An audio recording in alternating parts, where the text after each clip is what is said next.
प्रणिपत्यवर्धमानं प्रश्नोत्तररत्नमालिकां वक्ष्ये नागनरामरवन्द्यं देवं देवाधिपं वीरम्। बोलिए श्री खजाराट पार्श्वनाथ भगवान की जय। आचार्य गुरुवर श्री विद्यासागर जी महाराज की जय। मुनि पुंगव श्री 108 सुधा सागर जी महाराज की जय। हम सभी बड़े सौभाग्यशाली हैं जो हम आचार्य राजर्षि अमोघ वर्ष जी द्वारा रचित महान ग्रंथ प्रश्नोत्तर रत्नमालिका का अध्ययन स्वाध्याय कर रहे हैं। यह ग्रंथ अपनी पूर्णता की ओर है। अंतिम एक वीडियो और इसके बाद आएगा और यह ग्रंथ पूर्ण हो जाएगा। आज हम क्रमशः 2 श्लोकों को देखेंगे। ये दोनों श्लोक बेहद महत्वपूर्ण हैं, क्रमशः 26 और 27 नंबर। इन दोनों श्लोकों में 4 भद्र की चर्चा की गई है। ये 4 भद्र कौन कौन से हैं और किस प्रकार से इनकी भद्रता है, या यूं कहें कि ये कल्याणप्रद क्यों हैं, कितने दुर्लभ हैं ये 4 भद्र इत्यादि, ये सब हम इन श्लोकों के द्वारा जानेंगे। चलिए प्रारंभ करते हैं। श्लोक क्रमांक 26। उच्चारण। चिंतामणिरिव। चिंतामणिरिव सभी जगह छोटी ई की मात्रा है। चिंतामणिरिव। दुर्लभ। दुर्लभ मिह। दुर्लभ मिह। ननु। ननु। कथयामि। कथयामि। चतुर्भद्रम। चतुर्भद्रम। किम। किम। तद्वदन्ति। तद्वदन्ति। आधा द व। तद्वदन्ति। भूयो।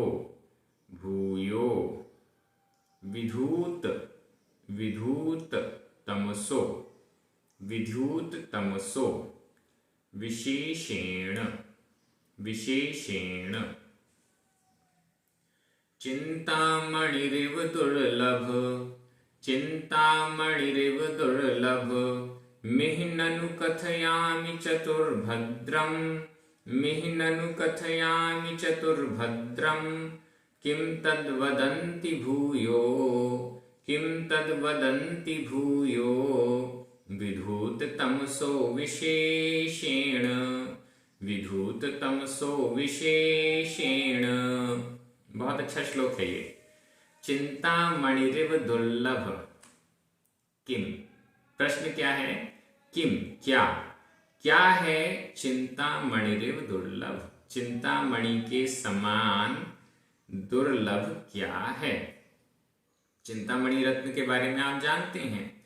चिंतामणि रत्न ऐसा रत्न है, वैसे तो चिंतामणि रत्न स्वयं ही दुर्लभ है। वर्तमान परिस्थितियों में यह सुनने में नहीं आता है कि किसके पास यह चिंतामणि रत्न है।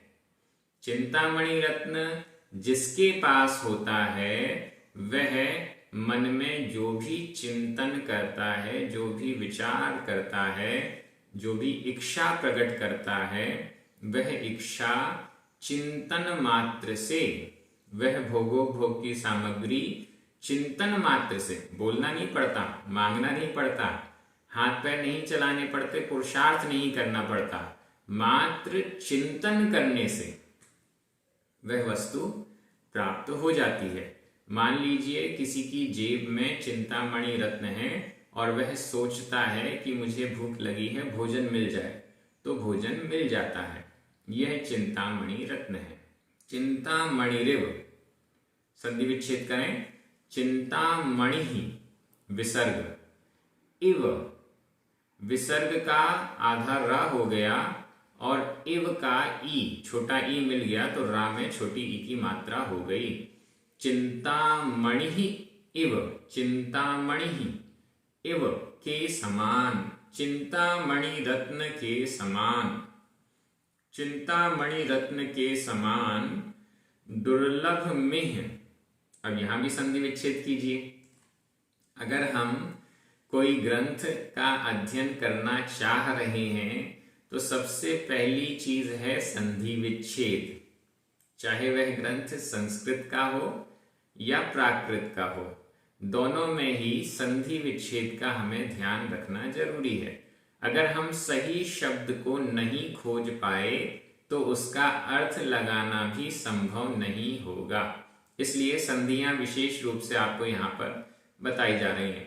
दुर्लभ मिह, संधि विच्छेद करेंगे दुर्लभम, आधा म, इह, ई, आधा म और ई मिलकर मा में ई की मात्रा हो गई। दुर्लभम इह, इह, इह यानी इस लोक में, वर्तमान समय में, इह इस लोक में, चिंतामणि इव, चिंतामणि के समान, दुर्लभम दुर्लभ। नीचे लिखा हुआ है तीसरे चरण में किम क्या है, यह हमारा प्रश्न हो गया। प्रश्न एकदम सिंपल है। इह इस लोक में, चिंतामणि इव, चिंतामणि के इव यानी समान, दुर्लभम किम, दुर्लभ क्या है। दुर्लभ मतलब जिसको प्राप्त करना आसान नहीं है, बड़े कष्टों से जिसे प्राप्त किया जा सकता है, या यूं कहें जिसे प्राप्त करना सरल नहीं है, बड़ी कठिनाई होती है जिसे प्राप्त करने में, वह दुर्लभ है। अब चिंतामणि रत्न के समान दुर्लभ क्या है? दुर्लभ की भी अलग अलग कैटेगरी है। जैसे कोई यहां पर धनवान है, करोड़पति बनने के समान दुर्लभता क्या है? 100 करोड़ के समान क्या है? 1000 करोड़ के समान क्या है? तो वह दुर्लभता की कैटेगरी बनती जाती है। अब यहां तो चिंतामणि के समान दुर्लभ, चिंतामणि रत्न वर्तमान में किसी के पास नहीं है, तो इतना दुर्लभ कि वह चिंतामणि रत्न के समान दुर्लभ, मतलब एकदम ही रेयरेस्ट, ऐसी क्वालिटीज जो एकदम रेयरेस्ट हैं, उसकी चर्चा यहां पर होने वाली है। उस दुर्लभ को हमें प्राप्त करना है। बड़े ध्यान से यह श्लोक देखिएगा, समझिएगा। प्रश्न क्या हुआ? इह चिंतामणि इव दुर्लभम किम, इस लोक में चिंतामणि रत्न के समान दुर्लभ क्या है? उत्तर ननु, निश्चित रूप से, ननु निश्चित रूप से, कथयामि कहता हूं। अब ये कथयामि हम लास्ट में भी लगा सकते हैं, कहता हूं, उस दुर्लभ को कहता हूं। ननु निश्चित रूप से, चतुर्भद्रम, चतुर्भद्रम, चार भद्र, चतुर चार, भद्रम भद्र, चार भद्र हैं जो चिंतामणि रत्न के समान दुर्लभ हैं। क्या उत्तर निकला? चार भद्र हैं। भद्र का मतलब होता है कल्याणकारक, कल्याणप्रद, कल्याण करने वाले। ये ऐसे चार भद्र हैं जिनको हमने प्राप्त कर लिया तो हमारा कल्याण निश्चित है। फिर से सुन लीजिए, ये ऐसे दुर्लभ चार भद्र हैं जिनको प्राप्त किया तो हमारा कल्याण निश्चित है। इस भव में कल्याण नहीं हो पाया तो वह धीरे धीरे परंपरा से 2, 4, 10 भवों में, बहुत कम भवों में ही हमारा कल्याण हो जाएगा। ऐसे ये चार भद्र हैं। इसीलिए स्पेशली एक श्लोक बताया गया इस चार भद्र की भूमिका बनाने के लिए। 26 नंबर में भूमिका बनाई गई और 27 नंबर में उनका वर्णन किया गया। कथयामि, कथयामि कहता हूं, यह वर्तमान काल उत्तम पुरुष एक वचन का क्रिया रूप हुआ। कथयामि कहता हूं, किसको कहता हूं? चतुर्भद्रम, चार भद्र को कहता हूं। ननु, ननु यह अव्यय है, इसका अर्थ हुआ निश्चित रूप से। निश्चित रूप से ये चार भद्र हैं जो कि चिंतामणि रत्न के समान दुर्लभ हैं, उनको कथयामि कहता हूं। ऐसा राजर्षि अमोघ वर्ष कह रहे हैं। आगे और क्या लिखा है, ये चार भद्र कैसे हैं?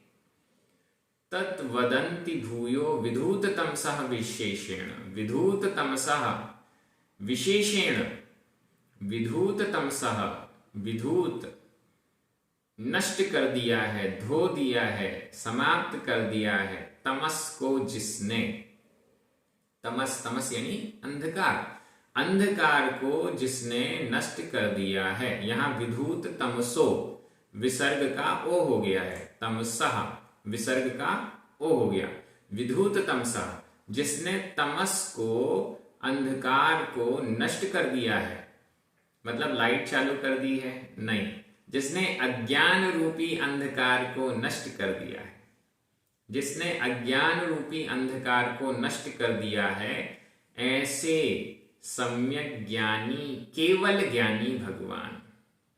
क्योंकि ज्ञानावर्णी कर्म को नष्ट करने पर केवल ज्ञान प्रकट हो जाता है। तो जिसने अंधकार को नष्ट किया मतलब ज्ञान को प्रकट कर लिया, अज्ञान को नष्ट कर दिया। इससे तात्पर्य है जिन्होंने केवल ज्ञान प्राप्त कर लिया है या विशिष्ट ज्ञान के धारी जो हो गए हैं, केवल ज्ञानी जो हो गए हैं, सर्वज्ञ जो हो गए हैं। विधूत तमसः, विधूत तम वाले, जिन्होंने अज्ञान रूप अंधकार को अच्छी प्रकार से विशेष रूप से धो दिया है, नष्ट कर दिया है, ऐसे केवल ज्ञानी सर्वज्ञ भगवान विशेषेण, विशेषेण विशेष रूप से, भूयः अच्छी प्रकार से, अच्छी प्रकार से, भूयः या बार बार अच्छी प्रकार से, तद्वदन्ति, तद्वदन्ति इसका संधि विच्छेद कर लें, तत् आधा ता, वदन्ति व आधा ता और व, ये दोनों व्यंजन हैं, ता के स्थान पर दा हो गया तो तद्वदन्ति, तत् यानी वह उसको, वदन्ति कहते हैं। विधूत तमसः जिन्होंने अज्ञान रूप अंधकार को नष्ट कर दिया है, ऐसे सर्वज्ञ भगवान,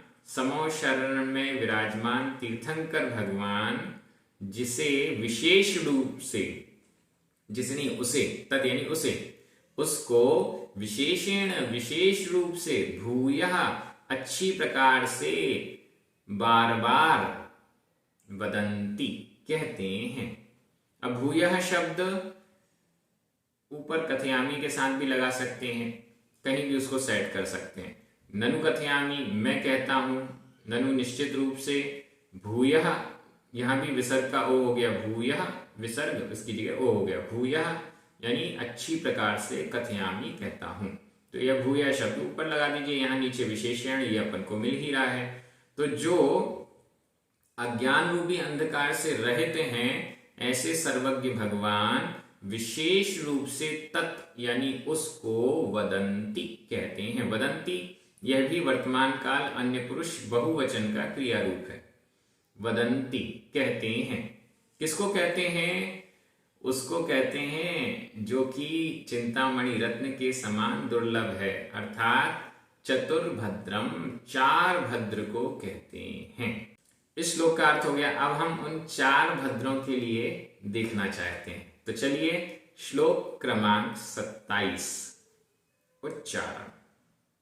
दानम, दानम प्रिय वाक्य सहितम, प्रिय वाक्य सहितम, ज्ञान मगर्वम, ज्ञान मगर्वम, क्षमान्वितम, क्षमान्वितम, शौर्यम, शौर्यम, त्याग सहितम, त्याग सहितम, च वित्तम, वित्तम, दुर्लभ, मेतच्चतुर, यहां आधा च पूरा च, मेतच्चतुर्भद्रम, दुर्लभ मेतच्चतुर्भद्रम, दुर्लभ मेतच्चतुर्भद्रम। दानं प्रियवाक्य सहितं, दानं प्रियवाक्य सहितं, ज्ञानमगर्वं क्षमान्वितं, शौर्यं, ज्ञानमगर्वं क्षमान्वितं, शौर्यं, त्याग सहितं च वित्तं, त्याग सहितं च वित्तं, दुर्लभमेतच्चतुर्भद्रं, दुर्लभमेतच्चतुर्भद्रं, दुर्लभमेतच्चतुर्भद्रं। दुर्लभ संधि विच्छेद कर लें। दुर्लभम आधमा, एतत् ए आधमा और ए मिलकर मा में एक ही मात्रा हो गया। दुर्लभम एतत् चतुर्भद्रम, यहां पर भी एतत् आधा ता, चतुर्भद्रम का च, तो ता और च ये व्यंजन है, यहां पर व्यंजन संधि हो रही है, ता के स्थान पर च हो गया। तो फिर मेतत् चतुर्भद्रम, दुर्लभ मेतत् चतुर्भद्रम, दुर्लभम एतत् चतुर्भद्रम, एतत् चतुर्भद्रम दुर्लभम। एतत्, एतत् यानी यह, चतुर्भद्रम यह चतुर्भद्र, यह चार भद्र, दुर्लभम दुर्लभ है। एतत् यह, अब यहां पर आपका प्रश्न हो सकता है चतुर्भद्रम ये तो चार हैं, तो फिर यहां पर एतत् एक वचन में क्यों कहा, इसका बहुवचन लिखना चाहिए था। लेकिन चतुर्भद्रम चार भद्र, इसको एक ही संज्ञा समूह में एक ही संज्ञा बना दी गई, इसलिए दुर्लभम दुर्लभ है। ये नहीं लिखा दुर्लभानी, बहुवचन नहीं लिखा। एतत् भी इसीलिए एक वचन में है, दुर्लभम भी एक वचन में है, चतुर्भद्रम भी एक वचन में है, क्योंकि इनको समूह रूप से एक वचन में कर दिया गया। तो ये चार भद्र दुर्लभ हैं। अब कौन सा चार भद्र है जो दुर्लभ है, अब उसको देख लीजिए। सबसे पहला दानम, प्रिय वाक्य सहितम। दानम दान दुर्लभ है। कौन सा वाला दान दुर्लभ है? देखिए दान की बात तो पहले भी आई है। क्या आया है? किम दानम अनाकांक्षम। दान क्या है? आकांक्षा से रहित। सच्चा दान क्या है? आकांक्षा से रहित। लेकिन कौन सा दान दुर्लभ है या कौन सा दान चतुर्भद्र में आता है? दान के कई प्रकार हो सकते हैं, लेकिन चतुर्भद्र में ऐसा दान जो भद्र स्वरूप है, ऐसा दान जो कल्याणकारी है, ऐसा दान जो बहुत दुर्लभ है, वह कौन सा है? तो उसका विशेषण है यहां पर प्रिय वाक्य सहितम। वह वाला दान दुर्लभ है जो प्रिय वाक्य से सहित है, प्रिय वचनों से सहित है। हम किसी को कोई वस्तु दान दें और कैसे दें? प्रिय वचनों से सहित होकर। हम कभी भी किसी तीर्थ क्षेत्र में, मंदिर में, कहीं पर भी दान कर रहे हैं तो हमें ध्यान रखना चाहिए कि हम प्रिय वचनों के साथ, क्या आप मेरा यह दान स्वीकार करेंगे? मेरा आपसे आग्रह है कि यह दान स्वीकार कर लीजिए। जब भी कोई रसीद बना के दे तो धन्यवाद अवश्य कहिए। प्रिय वचनों से सहित होकर दान करना। जब हम आहार दान करते हैं, मुनि महाराज का पड़गाहन करके जब हम आहार दान करते हैं तब हम प्रिय वचनों से सहित होते हैं। लेकिन शेष दान के समय ऐसा नहीं हो पाता। कई बार तो जबरदस्ती में दान करते हैं, कई बार तो मन नहीं होता है फिर भी दिखावे के लिए दान कर दिया जाता है। ये दुर्लभ नहीं है, ये तो मजबूरी का दान है। जब भी हम दान करें तो हम प्रिय वचन, एक दो सेंटेंस बड़े अच्छे प्यारे हमें बोलना चाहिए। जो दान को स्वीकार कर रहा है, जो उस दान से दान का सदुपयोग कर रहा है, वो बहुत महान है। आप बहुत अच्छा कार्य कर रहे हैं। ऐसा अच्छे अच्छे प्रिय वचनों को बोलकर हमें दान करना चाहिए। ऐसा दान दुर्लभ है। देखिए, मान लीजिए हमने कहीं पर किसी तीर्थ क्षेत्र में या किसी भी कार्य के लिए हमने कोई भी अमाउंट 11,000 रुपए हमने देने का मन बनाया और हम उन्हें दे रहे हैं। अब हम क्या बोले, नॉर्मली हम उस अमाउंट को दे देते हैं, कुछ नहीं। अगर हम प्रिय वचनों से सहित होकर देते हैं तो बड़ा आनंद आता है। एक उदाहरण, आपने बहुत स्वादिष्ट भोजन बनाया, अतिथि आए, कोई भी सामान्य व्यक्ति आया जिसको अतिथि के रूप में हम वो भोजन कराएंगे, तो अब भोजन कराते हुए उस अतिथि से अगर हम 2 शब्द प्रिय बोल दें, 2 वाक्य अच्छे मीठे मीठे बोल दें, तो उस स्वादिष्ट भोजन का स्वाद 100 गुना बढ़ जाता है। सही कह रहा हूं या गलत? आप कमेंट बॉक्स में लिखकर बता दीजिएगा कि बिल्कुल सही कह रहे हैं। और यही स्वादिष्ट भोजन अगर हम किसी कड़वे वाक्य के साथ परोस दें तो उस स्वादिष्ट भोजन का सारा स्वाद ही चला जाएगा। तो यह है प्रिय वाक्य, प्रिय वचनों से सहित होकर दान करना, यह दुर्लभ है। इससे हमारे पुण्य की उत्कृष्टता बढ़ जाती है। दान तो हम कर रहे हैं, जो अमाउंट हम दे रहे हैं वो तो दे ही रहे हैं, लेकिन साथ में अगर प्रिय वचन भी बोल दें तो हमारे पुण्य का महत्व बढ़ जाता है, ऐसा समझना चाहिए। तो सबसे पहला भद्र है प्रिय वचनों से सहित दान करना। ऐसा कोई भी व्यक्ति नहीं है जो इस वीडियो को देख रहा है और दान नहीं करता हो। कुछ दान करते होंगे, छोटा मोटा दान करते होंगे, बड़ा दान करते होंगे, लेकिन अगर प्रिय वचनों से सहित होकर करेंगे तो उसका महत्व अलग है। दूसरा, ज्ञानमगर्वम, इसका भी संधि विच्छेद करें, बड़ा अच्छा है ये श्लोक, तो सब याद कर लीजिएगा। ज्ञानमगर्वम, ज्ञानम अगर्वम, ज्ञानम आधा मा, अगर्वम आ, आधा मा और आ मिलकर मा पूरा हो गया। ज्ञानम, ज्ञान भी दुर्लभ है। कौन सा वाला ज्ञान दुर्लभ है? अगर्वम, अगर्वम, गर्व से रहित, घमंड से रहित, मद से रहित, मान कषाय से रहित ज्ञान दुर्लभ है। कौन सा वाला ज्ञान दुर्लभ है? वो वाला ज्ञान दुर्लभ है जिसके साथ घमंड नहीं है। हम 2 ग्रंथ पढ़ लेते हैं और आसमान में उड़ने लगते हैं कि हमको तो इतना सारा आता है, हमने तो संस्कृत के ग्रंथ पढ़े, हमने तो प्राकृत के ग्रंथ पढ़े, हमें तो पुराने पुराने आचार्य कुनकुन स्वामी के ग्रंथ भी पढ़ लिए। तो ज्ञान का घमंड बहुत जल्दी आ जाता है। थोड़ा सा ज्ञान क्या हुआ और घमंड में हम फूल जाते हैं। तो ज्ञान हो लेकिन गर्व ना हो, घमंड ना हो, अहंकार ना हो, तो यह दुर्लभ है, दुर्लभ है। हम ज्ञान जितना जितना ज्ञान प्राप्त करते जाएं उतना उतना हमारे अंदर विनम्रता आती जानी चाहिए।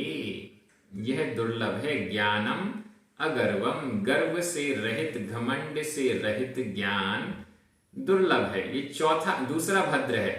दुर्लभ भी है और भद्र भी है, दोनों का अर्थ मैंने आपको बताया। भद्र का मतलब कल्याणकारी है। ऐसा ज्ञान जिसमें घमंड नहीं है वह हमारे कल्याण का निमित्त है। ऐसा दान जो हम प्रिय वचनों के साथ कर रहे हैं वह हमारे लिए कल्याणप्रद है, हमारा कल्याण करने वाला है। तीसरा, क्षमान्वितम शौर्यम, शौर्यम, शौर्य, शौर्य, शौर्य यानी शूरता, वीरता, बलवान होना, सामर्थ्यवान होना, शौर्य, शौर्य, वीरता। कौन सी वीरता दुर्लभ है? हजारों व्यक्तियों को मारना ये दुर्लभ नहीं है, लेकिन क्षमान्वितम, इसका भी संधि विच्छेद करें। क्षमा बड़ा आ, अन्वितम छोटा आ, बड़ा आ और छोटा आ मिलकर बड़ा आ हो गया। क्षमा अन्वितम, अन्वित यानी सहित, क्षमा अन्वितम, क्षमा से सहित जो शौर्य है वह दुर्लभ है। शौर्य तो है, शूरता वीरता तो है, लेकिन गुस्सा है, क्षमा नहीं करते किसी को। नहीं, क्षमा करना सबसे बड़ी वीरता है। हमारे प्रति कोई गलत भाव करे, हम समर्थ हैं उसको नष्ट करने में, उसको उसका नुकसान करने में हम समर्थ हैं, लेकिन फिर भी हम उसे क्षमा कर दें तो हमारी वीरता बड़ी है, बड़ा दुर्लभ है यह। और ऐसी शौर्य होना, ऐसा शौर्य हमारा कल्याणकारी बनेगा। तो क्षमा से सहित, क्षमा किसे कहते हैं माफ कर देना। कोई भी किसी ने गलती की, चलो कोई बात नहीं, अब हम उसे अपने दिमाग में नहीं रखते। अभी क्या होता है, कोई सामने वाला गलती करता है, कोई हमें गाली देता है, और वह गाली वो एक बार देगा और हम बार बार उसका विचार करते हैं, अरे उसने ऐसा कहा, ऐसा कहा, ऐसा कहा। तो ये नहीं। अब क्या करें हम, शौर्य है, सामर्थ्य है, हम उसको मारपीट सब कर सकते हैं, गाली का जवाब गाली से भी दे सकते हैं, लेकिन फिर भी अगर हम उसे क्षमा करते हैं तो यह क्षमा से सहित शौर्य दुर्लभ है, भद्र है। तीसरे नंबर का भद्र हुआ ये। चौथा, त्याग सहितम च वित्तम च, और वित्तम, वित्त, वित्त धन, धन भी दुर्लभ है, धन भी भद्र है। धन से भी कल्याण हो सकता है। एक तरफ धन को परिग्रह कहा है, लेकिन यहां पर धन को दुर्लभ कह रहे हैं और भद्र भी कह रहे हैं। कल्याणकारी भी है वह धन। कब? विशेषण त्याग सहितम, त्याग से सहित। ऐसा वित्त हो, ऐसा धन हो जो त्याग से सहित है, तो वह भी भद्र है, वह भी कल्याणकारी है, वह भी दुर्लभ है। धन तो सबके पास होता है, ऐसा कोई भी व्यक्ति नहीं है जो निर्धन हो।